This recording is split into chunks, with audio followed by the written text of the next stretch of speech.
right, thank you for staying with Daybreak, State of the Nation. We talk about matters, politics and everything in between. There's a conversation that was kick-started by Salah Yakub, Fafi Member of Parliament, on the presidential term limits. He coined it in a different way. He didn't talk about the presidential term limits. It said that the president beyond the age of 75 should not be allowed to run.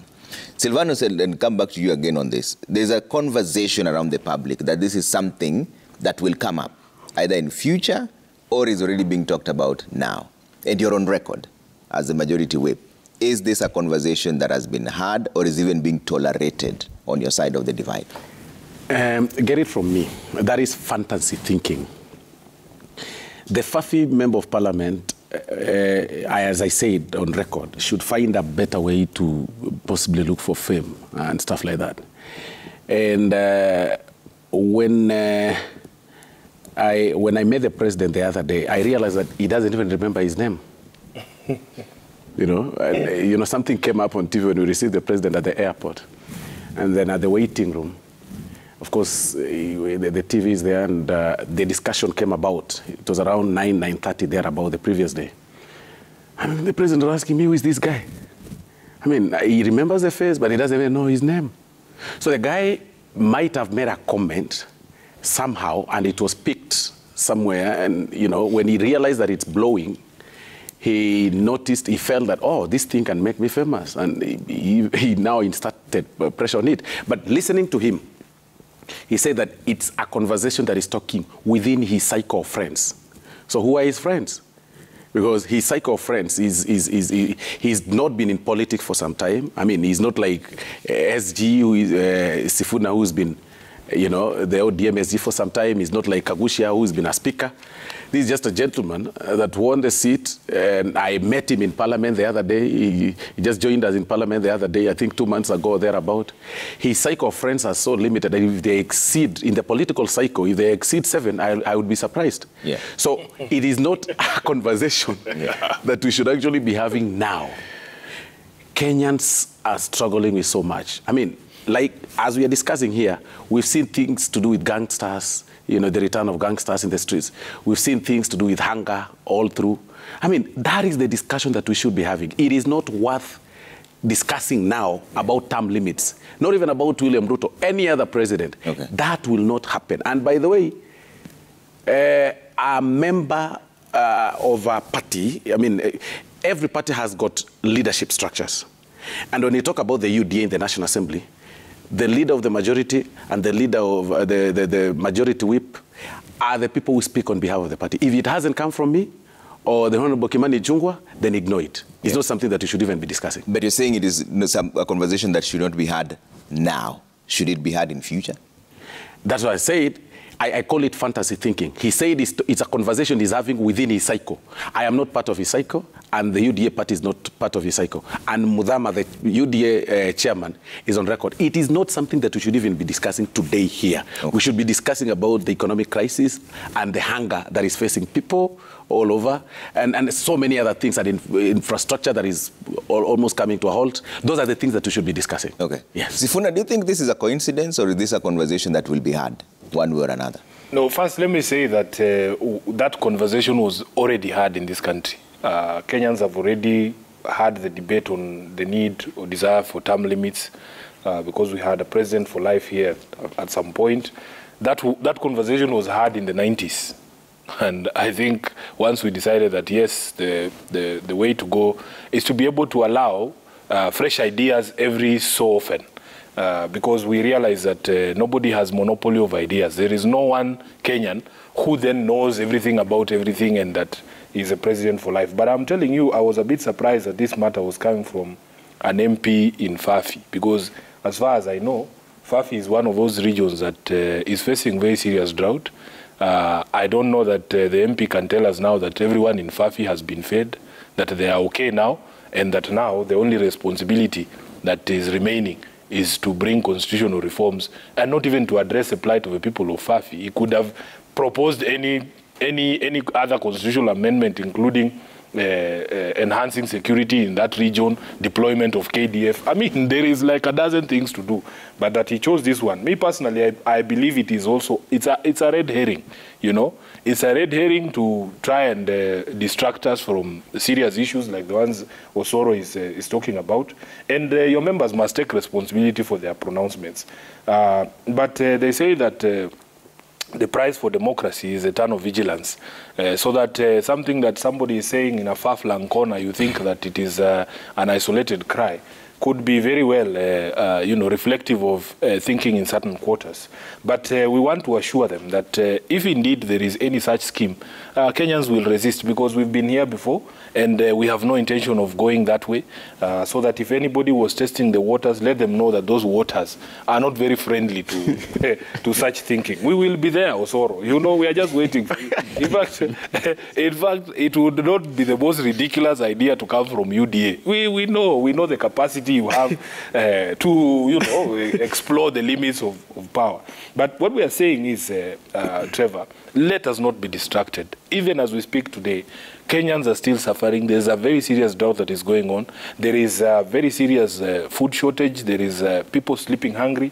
I am happy I had come here to congratulate Cherargei, because he seems to be relaying my messages properly through this show, that even the urban population in Nairobi now is being thought about in terms of provisions for food, because there are also people starving in Nairobi.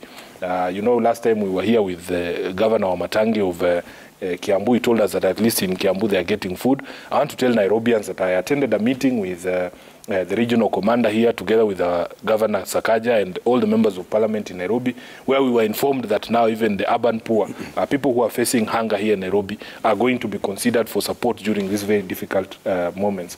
So we need to focus on those things. And even in the media, I have tried to persuade, because journalists reach out to me for comment for such things, and I just tell them, you know, until something concretizes, until something crystallizes, like a bill that has been sponsored by the whip in the National Assembly, then there's really nothing to discuss. But I understand how you people operate. You like these juicy morsels that then can provide something for us to have strife about, and you have your headline. Please, let us focus. Let us focus on important things. Yes, if there is a formal bill, like now there is a formal constitutional amendment bill before the House about CDF and the oversight fund, which I was hoping Osoro can explain to me. Yes. How they sat somewhere and determined that Sifuna needs 0.001% of the resources to oversight 17 constituencies, and he's reserving 5% for himself. You know, that's an actual constitutional amendment bill. Can we discuss that one, Trevor? Leave this one of... I don't... You said even your president doesn't know him. Yeah. I also heard you speaking about this on the floor, Gagusha. Yeah, I did speak to this on the floor of the House. And I clearly said that Kenyans must not be distracted. The member of parliament for Fafi is a colleague, and we respect him. But he must not draw our party and the Kenya Kwanza government into unnecessary antagonism with the public. This is an extremely antagonistic agenda. And we, as members of Kenya Kwanza, UDA, we do not in any way identify with his remarks. And I would want to say, even if those remarks were to come from my brother here, Honorable Silvanus, I would still not support. And I would be one person who would be on the other side anytime, any day. Because we have gotten here because we have really fought for the freedom and for these term limits and to ensure that governance in this country is done in a certain manner. So we can't go back to that again. And I also think media has also blown this thing out of proportion. I think it has been overcovered. This gentleman was looking for easy fame and populism. I think you have given him that. That might encourage other members of parliament to give those reckless and careless statements in future. So I think maybe that is something we need to look at. I would also want to urge my whip, who is seated here with me. At what point do you do whip members? Take action. at what point, as a whip, do you take action against errant members who are diverting the attention of the nation from the right direction? Because I think on this one, seriously speaking, this gentleman got us off guard, and media took the issue to another high level. And we are now here discussing the same issue, which really doesn't deserve that kind of attention. So maybe on this one, we need to be careful as a party that we dissuade our members. If not the whipping at this point in time, maybe then members need to be taken through some kind of training to realize that you shouldn't. And I remember at one time when we had one of our PGs, I remember Senator Murkomen, then, now CS, actually admonished members and asked members to be very careful, especially first-time members, not to be too enthusiastic and too excited, such that they want to enjoy a moment of fame, which then might bring serious repercussions after that. He admonished us, and I don't know why some of the members are not taking some of this advice seriously. Well, having said that, it's not only the member of Fafi who is having these challenges of excitement and being over-enthusiastic on power. I think we have here discussed such kind of things. At some point, I remember rebuking two of our governors who, and they are on our side, who gave sweeping statements about certain things. You remember someone writing off debt in one of the counties on a roadside declaration. Yeah. Another one in another area releasing all the motorcycles arrested or which were put in detained. Yeah. And we said some of those declarations, we need to be careful about them. By the time you are making a declaration, you need to have, or a pronouncement, you need to have had the proper consultations with the technical people, or the technocrats, or the bureaucrats who are dealing with that matter. Recently, we have also had someone who also made a pronouncement about university education and funding. Correct. And I know, when I listened to that, automatically I knew this was not a statement that was based on fact. It was not a statement that was meant to carry the day. In fact, I knew very well this minister actually did not mean what he was saying. He was just trying to make a statement to now, assert himself and then try to advise. But he was not doing it the right way. So I think at some point we will still need to train some of our senior officers so that they understand how they're supposed to conduct themselves, what they're supposed to pronounce, what they're supposed to say, so that they do not keep embarrassing the government from time to time. Yeah. So it's important that people settle down. It's important that people take whatever power now they have and in positions of influence in their stride. It's good that people get modest and settle down a little bit. And before you talk, especially in front of media, then you must be very careful not to antagonize yourself, antagonize the government, make a bad impression and a bad image of the government. And I know, because I know some of the people who have come into offices are listening to us and they listen to this show. Please, don't embarrass us anymore. This is now enough. Yeah. Yeah. Okay. And yeah. So yeah. And Osoro, you have two questions posed to you. One of them is, at what point do you de-whip members who are errant? And the second one is what Sifuna was raising, that on the CDF issue. In fact, we hadn't picked it up, but now that he's raised it. Because you were distracted. You were distracted by... So let Osoro answer you this. Trevor, retributive measures are not supposed to come on first instance in every mistake that is done. I mean, really, we shouldn't be so punitive than guiding. And I think what Kagushi has said, he's added another statement which I take positive, that possibly we need to do an induction. I am well aware of an induction program that National Assembly is planning for its members that should be held on or about January, thereabout. So I have been looking for that member of parliament myself in the National Assembly. I haven't seen him though. Because I think we are too many, and it's possible. I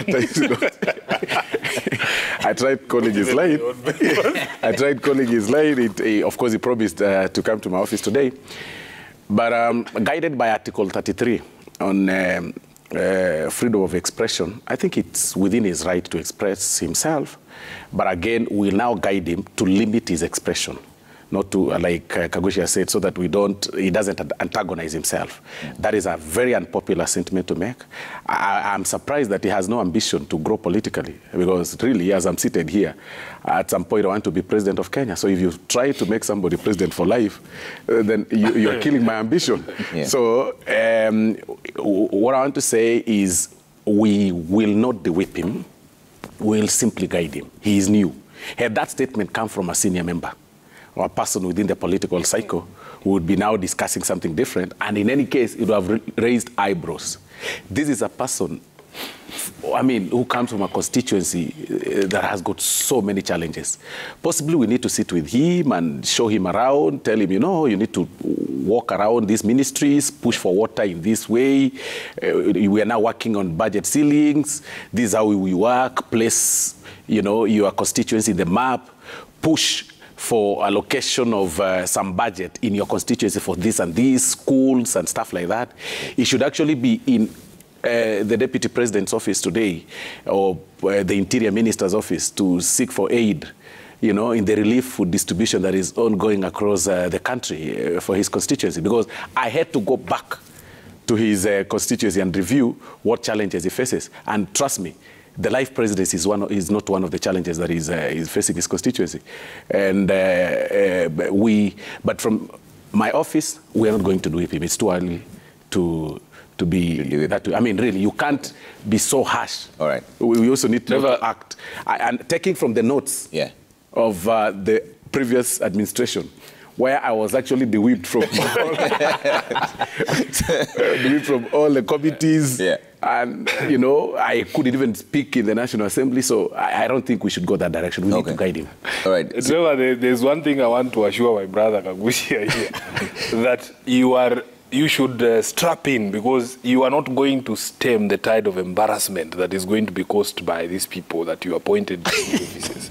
You see, this vetting process that you had, and we spoke about it here, the capacity of someone to embarrass you is something you can establish during that vetting process. You people, you passed all this, you know, despite our protestations here, you said they are fit for office. You should be able, from day one, to have the presence of mind to know that in the position that you hold, your words mean something. They carry a certain weight and they have consequences. So it is not just this member of parliament you're talking about. Even your deputy president, when he came in, he told us he's going to send people back into the forest for Shamba system. We have had a cabinet secretary unilaterally declaring that she's going to look for money to increase salaries for public servants. There was this one who said, oh, he's going to scrap support for universities. Then there's another one who you know has a loose tongue, who told us yesterday is going to ban Mitumba, and he got into an altercation with somebody in public. My brother, those are the people you chose. That is who they are. They're going to embarrass you day in, day out. There is no cause you can take these people to stem the tide of embarrassment, because we told you this is who they are. Kagushia, which cause are you going to take them to know that when you start in front of the media? That's who he is. Moses Kuria, whether the camera is on or off, is Moses Kuria. You know him. So he's going to embarrass you, because that is who he is. But in support of what Ozoro is saying, you're not going to gag people. I don't think the statement by the Fafi MP is something to de-whip him over. He has his freedom of speech. What we actually mean, the people I have a gripe with, and I've already told you, is the people who give undue prominence to things that are said. You know, not everything that comes from a politician's mouth is worth starting a national debate. Because I think maybe there are no juicy stories in the media. Now, this is why this matter is being given such prominence. But what we need to focus on, and you had asked him, but he has not told us, is that there is an actual constitutional amendment bill that has been proposed. I would really like to hear the thinking behind it, because we in the Senate consider it. I think the proposal was made. First of all, I read a lot of contempt, not just in the fact that